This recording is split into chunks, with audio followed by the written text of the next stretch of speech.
Oke, dalam mempelajari machine learning memang eh, banyak sekali cara ya, atau jalannya banyak sekali ya.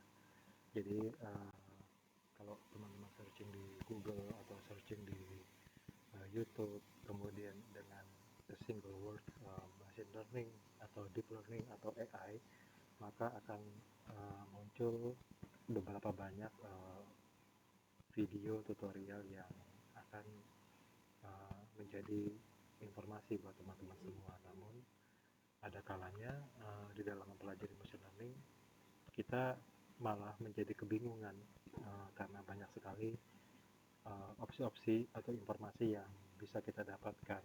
Nah, sebagai cara untuk memudahkan uh, apa itu machine learning mungkin sudah saya jelaskan dalam slide sebelumnya, tapi yang akan saya sampaikan di dalam video presentation ini adalah beberapa fungsi-fungsi machine learning yang ringkas yang mungkin biasa digunakan nanti untuk teman-teman yang akan mencoba sebagai pemula dalam machine learning atau mungkin yang sudah menuju ke arah expert. Oke, machine learning pertama adalah linear regression. Jadi di sini akan saya bahas mengenai uh, baik untuk apa dan kurang tepatnya untuk apa. Jadi linear regression mungkin teman-teman nanti beberapa istilah ini bisa searching sendiri di Google secara definisi, tetapi secara ringkasan, nah inilah akan saya sampaikan. Jadi kalau kita akan menggunakan linear regression, itu baiknya digunakan untuk apa? Pertama adalah untuk sesuatu yang sifatnya mudah untuk diimplementasikan dan efisien untuk digunakan data latih. Artinya apa? Kalau kita bicara linear regression, maka kita akan bicara bagaimana tren mendatang dalam berdasarkan data dalam beberapa periode ke belakang. Jadi ini sangat sederhana untuk melihat tren dan kemudian efisien gitu ya untuk menggunakan data latih.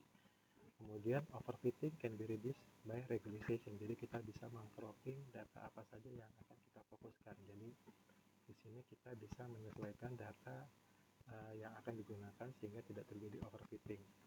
Nah kemudian di sini akan berfungsi dengan baik ya. Artinya machine learning ini akan berfungsi dengan baik ketika kita mempunyai dataset yang secara linear itu adalah bisa terpola atau bisa separable gitu ya, bisa dipisahkan dengan jelas. Nah, namun linear regression ini tidak tidak apa namanya atau kurang tepat digunakan jika pada kondisi-kondisi berikut, yaitu jadi kalau misalkan kita punya data yang uh, tidak apa namanya tidak cukup gitu ya pada kenyataan yang sebenarnya atau datanya itu tidak terlalu mewakili keadaan dari real life, maka di sini kita tidak bisa mendapatkan perkiraan yang baik gitu ya, atau tidak bisa melihat tren yang baik. Kemudian dari tadi kemudian kita bisa bisa mempunyai resiko terhadap noise atau overfitting gitu, dan kemudian sensitif terhadap outlier ya. Jadi teman-teman agak sedikit beresiko menggunakan linear regression kalau tidak memperhatikan data yang tidak relevannya atau outliernya. Jadi ada yang inlier dengan yang outlier. Nah jadi outlier ini harus segera dideteksi atau segera direduksi sedemikian mungkin supaya menghindari data yang tidak valid seperti itu. Nah kemudian ada yang disebut dengan logistic regression ya, lagi-lagi teman-teman bisa mencarinya di Google what is logistic regression. Nah, cuman logistic regression ini yang saya akan bahas juga mengenai sisi baiknya di mana dan sisi yang kurang tepatnya di mana. Dan untuk kabar baiknya logistic regression ini less prone to overfitting, but it can overfit in high dimensional dataset. Jadi dia punya apa namanya? Dia lebih toleransi terhadap overfitting, tapi ya balik lagi datasetnya itu sebesar apa dimensinya. Jadi kalau kita tidak mempunyai dataset yang apa namanya ya dataset yang kurang, maka itu juga berbahaya atau kurang baik ya. Jadi kita lihat overfit in high dimensional dataset. Jadi kalau kita bicara high dimensional ini, ya istilahnya adalah data yang sangat kompleks seperti itu. Kemudian efisien ketika dataset ini memiliki fitur yang bisa dipisahkan atau bisa dikelompokkan secara jelas. Jadi data itu punya fitur ya. Fitur itu artinya adalah data ini specifically mewakili apa, seperti itu. Kemudian easy to implement and efficient to train. Jadi mungkin teman-teman perlu menggarisbawahi bahwasanya setiap kali bicara machine learning, maka ada yang bilang atau selalu ada yang menyebutkan data train. Nah, data train ini adalah data latih ya. Jadi mesin itu tidak bisa belajar dengan baik kalau tidak dilatih. Itu intinya sama seperti itu. Nah, melatih mesin itu adalah dengan cara membuat set formula yang tepat, gitu ya, memilih metode pendekatan yang tepat, kemudian memilih data yang sesuai dengan apa yang dibutuhkan dalam metode itu.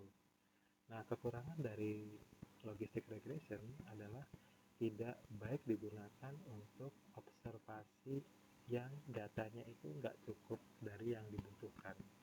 Kemudian ada asumsi yang berkembang bahwasanya linearity which is rare in practice. Jadi kita mencari linearitas atau mencari keterkaitan antara kondisi yang sebenarnya itu, ini yang harus bisa dikaitkan dengan tepat ya. Jadi jangan sampai antara korelasi antara faktor atau data atau parameter A dengan parameter B dengan C itu tidak berhubungan. Can be only used to predict discrete function. Jadi hanya bisa digunakan untuk memprediksi dengan fungsi discrete gitu. Kemudian ada yang disebut dengan decision tree. Nah, decision tree ini baiknya digunakan saat apa? Kita bisa menyelesaikan masalah yang sifatnya adalah non-linear. Artinya non-linear mungkin saya sudah jelaskan pada session 11 pada pencarian menggunakan tree gitu ya. Jadi masalah-masalah yang tidak selalu solusinya adalah satu atau penyebabnya adalah satu, itu adalah non-linear. Kemudian can work on high dimensional data with excellent accuracy. Jadi bisa bekerja pada data dengan dimensi yang sangat besar dengan akurasi yang sangat baik. Ya, tentu saja karena ini melakukan penelusuran yang sangat dalam gitu ya. Kemudian easy to visualize and explain. Jadi mudah untuk memvisualisasikan kondisi data, permasalahan, dan menjelaskannya. Nah, kemudian tidak baiknya untuk apa? Pada kondisi apa? Nah, tidak baiknya adalah pada kondisi yang overfitting, gitu ya. Jadi kalau di dalam kondisi overfitting, kita harus memberikan tambahan, yaitu pendekatan dengan model random forest, seperti itu. Kemudian small change in the data can lead to a large change in structure. Jadi ada perubahan. Jika ada perubahan yang terjadi di dalam data yang sudah dianalisis sebelumnya, maka bisa membuat perubahan dalam struktur gitu ya, sehingga nanti akan berpengaruh kepada decision. Dan kemudian calculation can get very complex. Jadi jika tree-nya semakin banyak percabangannya, semakin banyak subcabangnya, maka kalkulasi dari setiap peluang itu akan semakin kompleks. Jadi ini mungkin kekurangan yang bisa tidak juga sebagai sebuah definisi kekurangan dalam arti yang tidak baik, tetapi kompleksitas dari kalkulasi ini bisa memicu terhadap waktu gitu ya, waktu yang diperlukan untuk bisa mendapatkan keputusan. Kemudian ada yang disebut dengan K nearest neighbor. Nah, ini adalah fungsi untuk melakukan pengelompokan gitu ya. Jadi baiknya ini digunakan untuk melakukan prediksi without training. Jadi prediksi without training itu artinya bisa sekali diberikan di model datanya seperti apa, kemudian dia bisa melakukan penalaran selanjutnya gitu ya. Kemudian time complexity is tergantung terhadap nilai dari banyaknya data yang diberikan atau banyaknya data yang dia tangkap. Kemudian can be used for both classification and regression. Jadi bisa digunakan untuk melakukan klasifikasi, kemudian bisa juga melakukan fungsi regresi. Jadi dikelompokkan dulu, diklasifikasi dulu, kemudian setelah diklasifikasi maka dia bisa menentukan pola regresinya seperti apa. Nah, kekurangannya dia tidak begitu baik jika kita memiliki dataset yang sangat besar. Nah, sangat besar itu ya mungkin over million gitu ya. Kemudian sensitive to noisy data, missing value and outlier. Jadi kita harus memastikan bahwasanya data itu bebas dari yang namanya noise atau yang namanya sampah gitu ya. Kemudian missing value, apalagi missing value itu tidak boleh ada data yang rusak atau data yang hilang informasinya, dan data yang tidak relevan atau outlier. Nah, kemudian dia harus dilakukan feature scaling. Jadi mau sedalam apa kita melakukan klasifikasi, kemudian kita bisa diminta untuk menentukan choose the correct key value. Jadi key value itu berapa yang ditetapkan, seperti itu. Nah, kemudian ada yang namanya K-means. Jadi K-means ini baiknya digunakan pada penerapan yang simple, gitu ya, yang sederhana. Kemudian scale to a large data set, gitu ya. Kemudian guarantees convergence-nya ini sangat baik, gitu ya. Kemudian easily adapt to the new example, jadi kita berikan data yang baru, contoh yang baru, maka dia bisa segera mengadaptasikannya. Kemudian generalize the cluster or different shape and size, jadi dia bisa menggeneralisasi kelompok-kelompok dari data yang berbeda bentuk dengan berbeda ukuran. Nah, kekurangannya dia sensitif terhadap outlier. Balik lagi ya, outlier itu sering banget disebutkan bahwasanya outlier itu adalah data yang tidak dikehendaki sebetulnya di dalam data. Kemudian choosing the key values manually is tough, jadi menentukan nilai K-nya ini secara manual itu membutuhkan effort yang lumayan gitu ya. Kemudian depend on initial value, jadi sangat bergantung terhadap nilai inisiasi awalnya. Nah, ini berakibat jika kita salah memberikan nilai inisiasi awal, maka ini akan menyebabkan kekacauan gitu ya. Kemudian scalability-nya decrease when the dimension is increased. Jadi surprisingly, ketika dimensi datanya itu semakin meningkat, maka skalabilitasnya makin menurun. Nah, jadi ini sangat bergantung terhadap dimensi data. Jadi itu kekurangannya kami. Nah, kemudian ada juga yang disebut dengan SVM atau Support Vector Machine. Nah, SVM ini beberapa waktu belakangan sering sekali digunakan khususnya dalam analisis di bidang ketenaga listrikan. Jadi kelebihannya kayak SVM ini adalah good and high dimensional data. Jadi kita berhubungan dengan data yang dimensinya sangat kompleks, besar juga secara jumlah, volume, kemudian kompleks secara susunan. Kemudian juga bisa dikerjakan pada dataset yang kecil, dataset yang mungkin tidak seideal yang seharusnya. Kemudian can solve non-linear problems, jadi ada kelebihan dia pada penyelesaian masalah non-linear. Nah, cuma kekurangannya dari SPM ini adalah inefficient on large data, jadi tidak efisien untuk data yang sangat besar. Kemudian require picking the right kernel, jadi kita harus menentukan inti core-nya itu yang mana yang benar, gitu ya. Jadi inti core yang dia kendaki itu yang seperti apa, atau intinya dari solusinya itu seperti apa yang benar, nah itu harus kita tentukan dulu. Gitu. Ini kekurangannya. Mungkin yang kita ekspektasikan adalah dia bisa menentukan arah benarnya, tetapi di sini kebalik, bahwa kita sudah men-set kebenarannya seperti apa. Gitu. Nah, kemudian ada yang disebut dengan PCA atau Principal Component Analysis. Ini baik untuk reduce correlated features, gitu ya. Jadi dia bisa mereduksi fitur-fitur yang sifatnya sejenis, gitu ya. Kemudian improve performance, ya dia diklaim bisa lebih baik daripada yang sebelum-sebelumnya. Kemudian dia bisa mereduce overfitting, gitu. Jadi kalau misalkan terjadi hal yang sifatnya common, sama, maka bisa direduksi, jadi sehingga tidak menyebabkan pekerjaan yang sama berulang-ulang. Nah, namun kekurangannya adalah principal component are less interpretable, jadi sulit melakukan interpretasi dari PCA ini. Bukan berarti tidak bisa, gitu ya. Jadi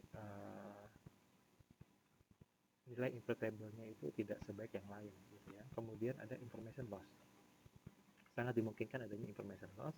Kemudian must standardize data before implementing PCA, jadi kita harus menentukan standarisasi datanya sebelum kita melakukan implementasi PCA. Nah, kemudian ada yang disebut dengan naive bias. Jadi naive bias ini sangat baik digunakan kepada training period islas. Jadi kalau misalkan kita punya waktu training yang kurang dari seharusnya itu bisa digunakan naik bias, kemudian better suited for categorical inputs. Jadi kalau misalkan kita punya kategori pelanggan terbaik, pelanggan yang kurang baik, atau misalkan kluster pelanggan yang uh, telat bayar, atau kluster pelanggan yang rajin membayar, atau yang tertib dengan tidak tertib, nah ini adalah categorical gitu ya.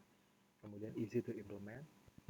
Kemudian kekurangannya adalah assume that all features are independent, which rarely happening in real life. Jadi kita harus coba melakukan uh, pendeteksian fitur-fitur apa saja yang uh, tidak terbaca di keseharian gitu ya.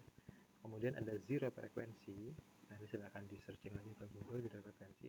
Kemudian estimation can be wrong in some cases, jadi bisa melakukan kesalahan estimasi. Nah, kesalahan estimasi ini misalkan memprediksi uh, sesuatu yang sifatnya belum terjadi gitu ya, atau tidak terjadi saat ini tapi akan terjadi beberapa waktu ke depan. Nah, itu bisa menjadi salah estimasi.